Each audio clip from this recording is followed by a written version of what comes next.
بسم اللہ الرحمن الرحیم۔ محترم ناظرین اکرام، السلام علیکم ورحمۃ اللہ وبرکاتہ۔ ماہ رمضان رحمتوں، برکتوں اور مغفرت کا مہینہ ہے۔ یہ روزے، تراویح، اعتکاف اور عبادت کا موسم بہار ہے۔ ہر مسلمان کی خواہش ہوتی ہے کہ اس کا رمضان قیمتی بن جائے۔ آئیے آج ہم رمضان کے چند اہم فضائل اور مسائل آسان انداز میں جانتے ہیں۔ روزہ کیا ہے؟ روزے کو عربی میں صوم کہتے ہیں، جس کا معنی رک جانا۔ شریعت کی اصطلاح میں روزہ یہ ہے کہ فجر سے غروب آفتاب تک نیت کے ساتھ کھانے، پینے اور ازدواجی تعلقات اور ہر اس چیز سے رکنا ہے جو بدن کے اندر داخل ہو۔ روزے کے صحیح ہونے کے لیے ضروری ہے کہ انسان مسلمان ہو اور پاک ہو، یعنی حیض و نفاس سے پاک ہو۔ رمضان کے روزے ہجرت کے 18 مہینے بعد شعبان کے مہینے میں فرض ہوئے۔ شروعات میں کچھ سخت احکامات تھے، مثلاً سونے کے بعد کھانا پینا منع تھا اور جماع بھی منع تھا، مگر بعد میں اللہ تعالیٰ نے آسانی فرما دی اور ہمیں سحر کرنے کی اجازت دی۔ محمد مصطفیٰ صلی اللہ علیہ وسلم نے فرمایا، جب رمضان آتا ہے تو جنت کے دروازے کھول دیے جاتے ہیں، دوزخ کے دروازے بند کر دیے جاتے ہیں اور سرکش شیاطین جو ہے وہ قید کر دیے جاتے ہیں۔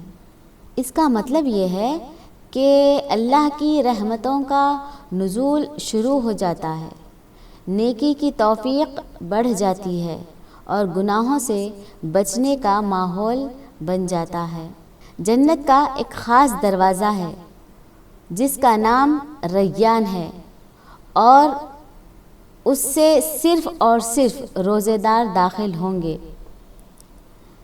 یہ کتنی بڑی سعادت ہے کہ اللہ تبارک و تعالیٰ نے روزے داروں کے لیے جنت کا خصوصی دروازہ بنایا ہے۔ دیکھیے ناظرین، غور سے سماعت فرمائیے۔ صیام اور قیام کی دونوں کی فضیلت بہت بڑی ہے۔ جو شخص ایمان اور خالص نیت کے ساتھ رمضان کے روزے رکھے اور راتوں میں قیام کرے، اس کے پچھلے گناہ اللہ تبارک و تعالی معاف فرما دیتے ہیں۔ روزوں کا ثواب بہت بڑا ہوتا ہے۔ اللہ تعالی فرماتے ہیں، روزہ میرے لیے ہے اور میں ہی اس کا بدلہ دوں گا۔ روزے دار کے لیے 2 خوشیاں ہیں، ایک افطار کے وقت اور دوسری اللہ سے ملاقات کے وقت۔ روزہ ڈھال ہے، اس لیے روزے دار کو چاہیے کہ وہ فحش باتیں نہ کرے، جھگڑا نہ کرے، غیبت جھوٹ نہ کہیں اور دل میں کسی کے لیے کینہ بغض نہ رکھے، اور اگر کوئی لڑے تو کہہ دے کہ میں روزے دار ہوں، اور اگر کوئی جھگڑا کرے تو کہہ دے کہ میں روزے دار ہوں۔ محترم ناظرین اور ناظرات، محمد مصطفیٰ صلی اللہ علیہ وسلم نے فرمایا، روزہ اور قرآن قیامت کے دن بندے کے حق میں شفاعت کریں گے۔ روزہ کہے گا، اے اللہ، میں نے اسے دن میں خواہشات سے روکے رکھا۔ قرآن کہے گا کہ اے اللہ، میں اسے رات کو جگائے رکھا۔ چنانچہ اللہ تبارک و تعالیٰ کے ہاں دونوں کی شفاعت قبول کی جائے گی۔ میں آپ کو سحری کے فضائل بتاتی چلوں۔ نبی کریم صلی اللہ علیہ وسلم نے فرمایا، سحری کھاؤ، اس میں برکت ہے۔ اگر کچھ نہ ہو تو 1 گھونٹ پانی ہی کیوں نہ ہو، سحری ضرور کرنی چاہیے۔ اور سحری جو ہے یہ مسلمانوں اور اہل کتاب کے روزوں میں فرق کرنے والی ہے۔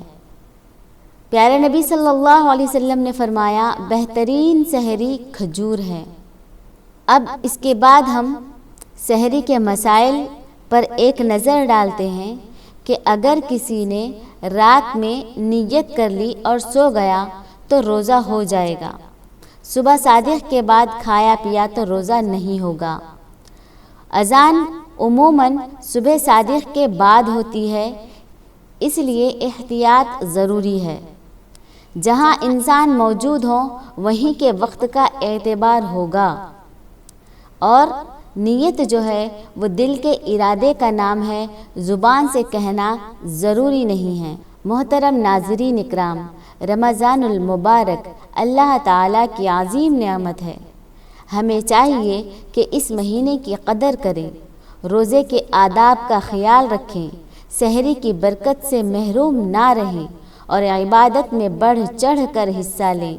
اللہ تعالی ہمیں صحیح طریقے سے روزہ رکھنے، قیام کرنے اور اس مہینے کی قدر دانی کی توفیق نصیب فرمائے۔ وآخر دعوانا